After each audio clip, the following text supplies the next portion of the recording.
Don't talk about a government agency taking care of these things. Don't talk about some institutional program that will look after the homeless and the hungry and so on. No, you do it.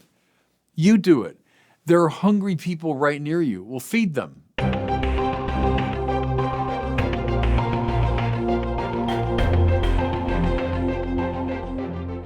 Welcome back to the Word on Fire show. I'm Brandon Vogt, the host and the Senior Publishing Director at Word on Fire. Almost all of us want to be a good person, but how do we actually do that? How do we become a person of love? That's what we're discussing today with Bishop Robert Barron, joining us from Rochester, Minnesota. Bishop, good to see you. Hey, Brandon, how you doing today? Pretty good. I hear there's some exciting developments and updates with the new Pastoral Center that you're building there in Rochester. Tell us about that. Yeah, as we record these words, I'm not sure when the show will come out, but as we record them, I just got back from a meeting at the new Pastoral Center. It's about, 6 or 7 minutes from where we're recording these words. It's in Rochester here. And we're moving, the headquarters of the diocese from Winona to Rochester. And through a wonderful donation from a great Catholic here and other donors, we got property and we're building a lovely pastoral center. And I brought in an architect friend of mine, Matt Nicholas from Chicago, who was trained at Notre Dame in classical Catholic architecture. And he sort of enhanced the building to make it more Catholic in appearance. In the center of it, it's got two wings. In the center, though, is a great chapel, and with a rose window and a vaulted ceiling. And it's not finished yet, but we got in today, and I really saw the height of it. And even now, it has a great majesty and beauty about it. So I'm just thrilled. It'll be a huge upgrade for us in the diocese to move from where we had been in Winona to here. And I think it'll be an evangelically important sign to the community, because as you come along, it's a major street. As you come along, you see this beautiful, the back of the chapel with the rose window. From the other direction, you see the facade of the building. And so I think it'll proclaim the gospel in its own way. So very happy about it. When do you expect it to be move-in ready? Well, they say April 30th. So what, about 4 or 5 months from now? And we broke ground in late April, so they build that building pretty fast. So I'm just delighted by that. Well, today I want to talk with you about how to become a person of love. When you ask people on the street, what's the purpose of life? Religious people, non-religious people, probably the most common answer you'll get is to be a good person. Mm-hmm. And you and I have quibbled with that answer. That's not necessarily the full purpose of life, but it does raise the question, how do you do that? How do you become a good person? What does it mean? Now, in answer to that, you've often quoted Dorothy Day, who once said that everything a baptized Christian does every day should be related to the corporal and spiritual works of mercy. In fact, if I'm not mistaken, when you were rector of Mundelein Seminary, you had posters made with that quote, and you hung them up all around the campus. What is Dorothy getting at here, and why are these corporal and spiritual works of mercy so important? It's one of those quotes that was just illuminating from the moment I read it. Certain things you read and it just kind of takes your breath away, and you say, yes, that just sheds light in every direction. I think the reason, Brandon, is it so concretizes what we mean when we say love. So, right, everyone wants to be a good person, everyone's devoted to love. Great. But what does that mean? It means to will the good of the other. And you say, okay, I get that, but that's still kind of abstract. What does it mean to will the good of the other? And her answer was, it means the corporal and spiritual works of mercy, these works of love, right? An outreach in love to those who are suffering in some way. Now we're talking concretely about the Christian life. I like how Pope Francis likes that word concrete, to make something real. Because we religious people, especially, we can sometimes lose ourselves in gassy abstractions. Okay, so I'm a person of love. Well, that looks like something. It looks like these very particular acts. And so it's a great way of anchoring your spiritual life and your moral life.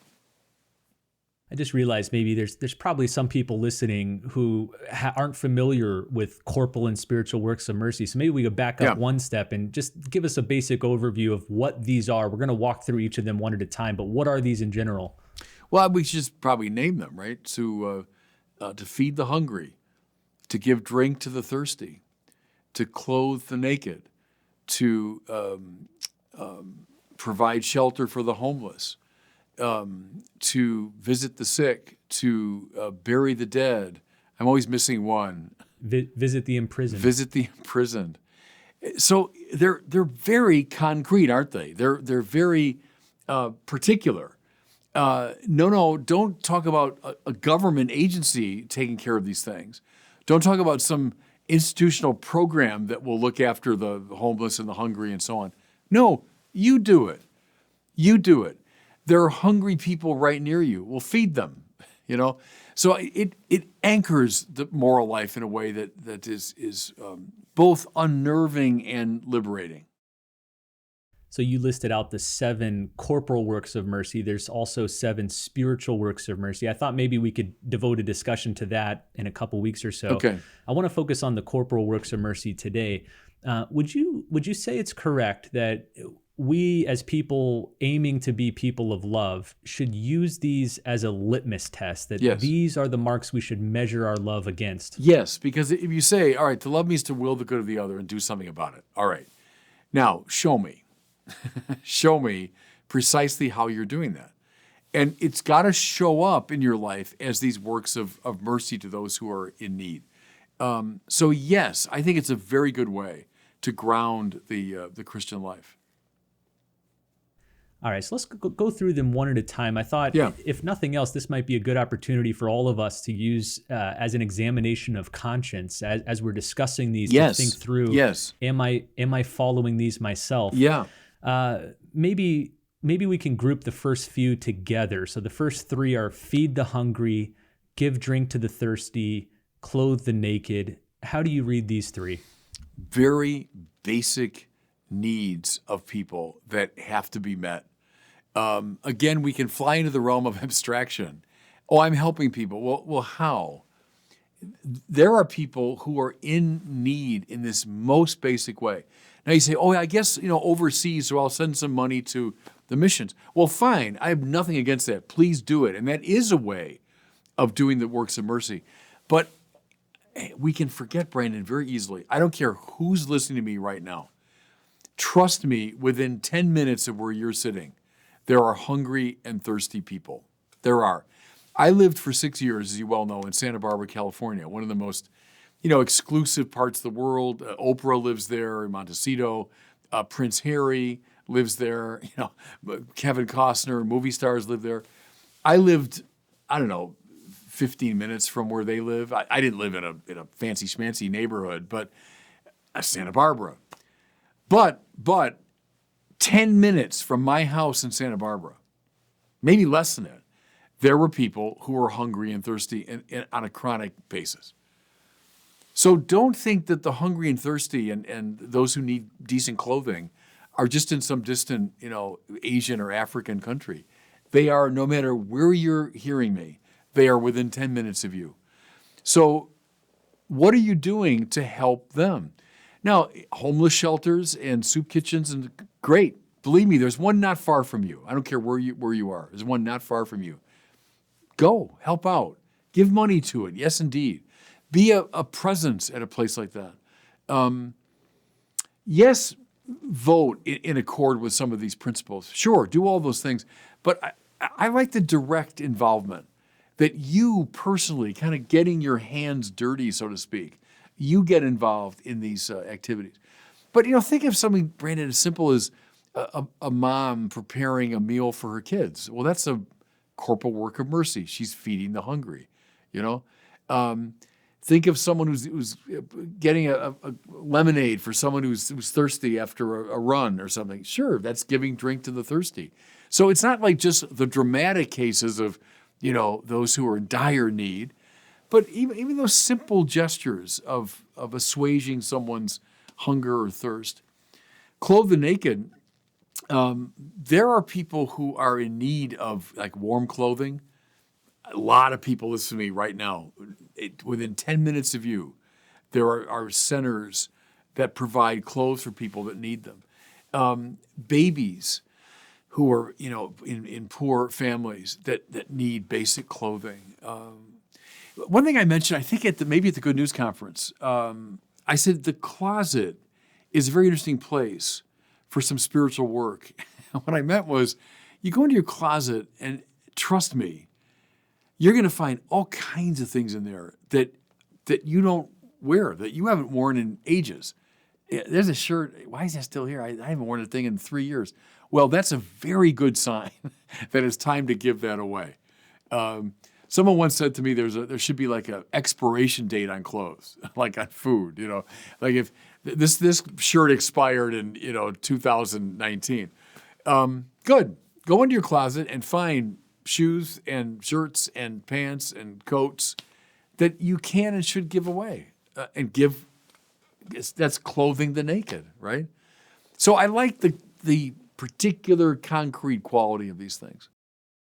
You shared that Dorothy Day quote just kind of rocked your world and left an indelible mark. There was a similar quote that I encountered when I was in college. At the time, I was a Protestant, and there was an evangelical writer named Shane Claiborne, kind of an evangelical version of Dorothy Day, wrote a book called The Irresistible Revolution about serving the poor. And he said this, he said, I come to see that the great tragedy in the church is not that rich Christians do not care about the poor, but that rich Christians do not know the poor. And his point was that there's an indirect way to help the poor through charities and organizations and donations, and all those are good things. We should encourage them. There's something radically different when you go into the street and physically give food or drink to somebody, or physically give clothes to somebody. Why is that a different type of interaction? Because it reaches to the fullness of your being. It's not just the velleity, that would be the most abstract, nor is it just sending a check. It's something that involves the totality of you. As I say, it gets your hands dirty. Or Pope Francis, it gives you the smell of the sheep, So I think it's an incarnational understanding of these works. The closet thing again is interesting. I think I got that idea from, it's been attributed to both John Chrysostom and to St. Ambrose, the line that if you've got two shirts in your closet, one belongs to you, the other belongs to the man who has no shirt. Talk about a quote that takes your breath away, right? If you let that one sink in, I don't know. I mean, look at all the shirts I got in my closet, many of which I don't wear anymore. And you kind of wear the same thing every day. Yeah, that's right. I wear a lot of the same look every day, basic black. So there's such a good, challenging, and incarnate way of expressing love. So those are the first three of the corporal works of mercy: feeding the hungry, giving drink to the thirsty, clothing the naked. The fourth one is visiting the imprisoned. Is this one we should take literally, that all Christians should be going to prisons and visiting prisoners? Yes. I've many times quoted Johnny Cash, one of my musical heroes, but who played in prisons all the time. Famously, the Folsom prison and all that. And he was asked why he did that, and his answer was, well, because I'm a Christian, which is a perfectly satisfactory answer to that question, I think. So yes, indeed, it does mean that. But, he broadened it to, there are a lot of prisons, aren't there? Elderly people that are kind of imprisoned in their own home.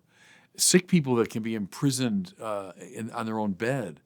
People imprisoned by addictions. People imprisoned by their fears. Imprisoned by old hatreds they can't get rid of. There's a lot of forms of incarceration. And so do we visit, in a liberating way, those who are in prison? Maybe think about that when you, again, I like your idea, Brandon, of a way of examining your conscience. I find that very helpful when you go to confession, so that you don't just kind of repeat the same formulas over and over again, but you really examine your conscience. One way to do it is with the deadly sins or with the Ten Commandments, but this is not a bad way either. How have I done or not done the corporal and spiritual works? So as you're approaching your day, all right, who are imprisoned people that I'm likely to meet today, or that I should go to meet today and visit? It's a good question. I think there's a lot of us at Word on Fire whom you've counseled and helped over the years. And I know one bit of advice you often give to somebody who's really struggling in a dark period, whether because of depression or doubt or sin, or they're just going through something tough, And a bit of advice you regularly give is go out and do an Yes. act of love. Right. And you Yeah. use these as your reference. Why is Yeah. that the right path to take? I've been saying that for years because I preach that to myself too. Look, if the Lord is right about this, that you'll know that you're my disciples by your love. God is love. The goal of life is union with God, and therefore we have our answer. That's the answer. And I think it's proven experientially over and over again that when you're preoccupied, when you're afraid, you're anxious, you're depressed, there's a kind of, as Augustine said, right, incurvatus in se, you've caved in around yourself. Go out. Go out. And not just to find entertainment, go out in an attitude of love. And you'll break free of this kind of black hole quality. That's, I think our metaphor for incurvatus in se would be a black hole that just draws everything into itself. To break free from that is to engage even in the simplest act of love. It doesn't have to be, Mother Teresa, but I mean, just how about write a note to someone that you haven't talked to for a while that you suspect probably could use a word of encouragement. Offer a compliment to someone who needs it, right? Help a kid who's struggling with his or her studies in school. Bake cookies and give them out. I mean, do anything that will break you free of the black hole tendency of sin. That's what I mean. And so when people write to me, they do sometimes, saying just that, like, I'm just lost. I'm in a black depression, And I don't know the person well enough to be giving like really good psychological or counseling kind of advice. But I always say that. All right, step one, perform the simplest act of love today.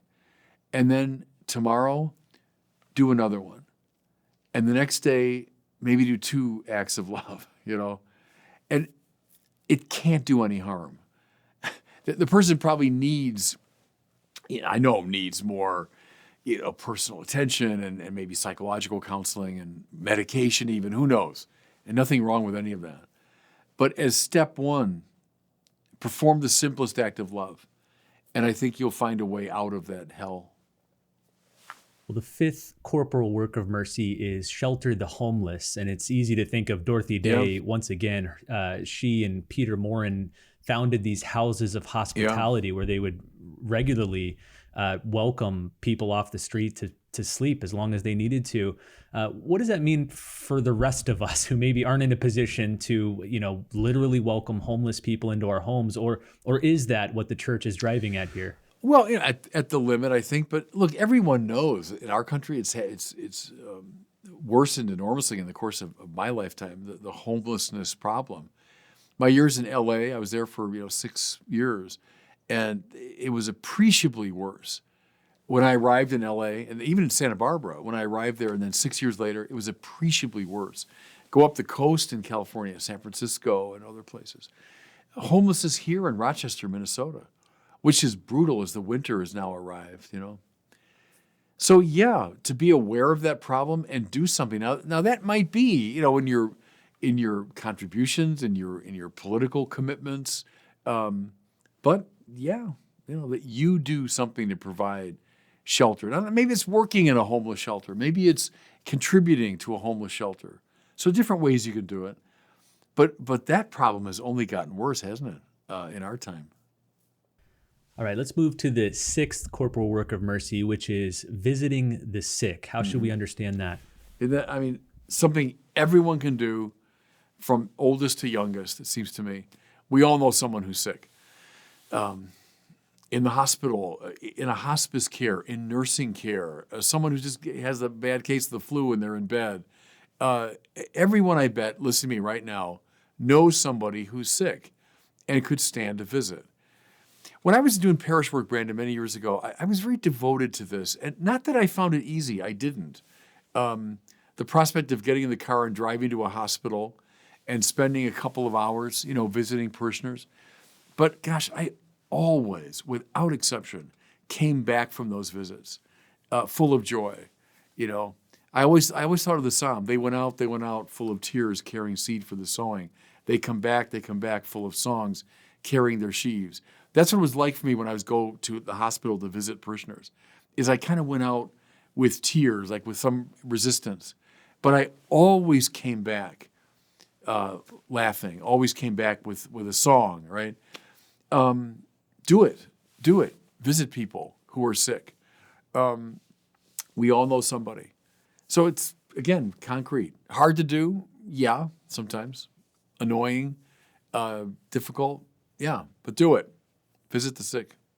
I like how this corporal work of mercy is not heal the sick, Right. not make them feel better, but visit them. Why? What about visiting is important? This is an act of love, isn't it? It's being with someone. It's willing the good of the other. As I've come just to be with you. And I remember this is some years ago when I was really sick. I won't go into all the details, but I just come out of a surgery, and I must say I didn't want visitors at that point. I was like, please go away. But then after a few days, no, I craved having visitors. Because we all know it's a tough time, and it's hard to be yourself when you're sick, and so visiting means a lot.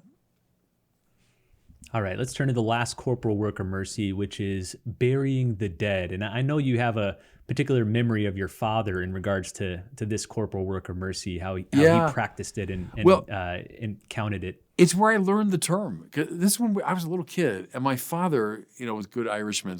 He went to a lot of wakes, and he was a salesman. He knew a lot of people, and that combination meant he went to a lot of wakes. And he'd come home from the wake, and I'm a little kid, and we're kind of wondering, what were you doing? What's the point of that? And he'd always say, corporal work of mercy. So he must have learned that when he was a kid in Catholic, grade school. So going back into the 1920s. And what do you mean, corporal work of mercy? And you say, well, that's one of them is burying the dead. Is that you're attentive to the needs of, those the families of those who've died, et cetera. And so that's where the phrase first got in my mind. And biblically it goes back to Tobit, doesn't it? In the book of Tobit, who buries the dead, who were left lying on the ground and not attended to. And so it was a work of mercy for them and for their families. And so, again, when I was a parish priest, I spent a lot of time burying the dead. I spent a lot of time in funeral parlors, going to wakes, and then presiding at funerals, and then driving behind hearses to cemeteries and doing graveside services. I spent a lot of time burying the dead. I would tell my guys at Mundelein when I was rector, as a priest, you're going to do the corporal and spiritual works of mercy. And one of them is that. You'll be 26 or 7 years old. It's a beautiful summer day, and you're following the third hearse of the week, But that's the game. That's what we do. We do the corporal and spiritual works of mercy. So that's, again, a concrete expression of the church's life. As we wrap up here, I wanted to ask one more question about these corporal works in relation to families. Bouncing off something you said just a little bit earlier is, I talk to a lot of mothers and fathers with lots of kids, and they already feel overwhelmed thinking of adding all these extra corporal works of mercy to what they're doing. But I know for me, there was once a priest who impressed upon me the need to practice these within the family, and how parents are naturally already doing at least six of these things every day. Feed the hungry. Think of all the times, Brandon, you and Kathleen have fed your children and give them a drink when they're... Most days. A few days you just leave them to starve. No, so right, and clothe the naked. Well, look at how many babies have you brought home, naked from the hospital, and from that moment on, you've been clothing them. So yes, that's absolutely right. And even, visit the imprisoned, not that your kids are in prison, but they'll get imprisoned by all kinds of, their fears or their anxieties or whatever. Visit the sick? Are you kidding? Parents are always at the bedside of sick kids, right? So yeah, that's absolutely right. It doesn't have to be, the dramatic Dorothy Day, Mother Teresa expression, but it can be very everyday. Absolutely.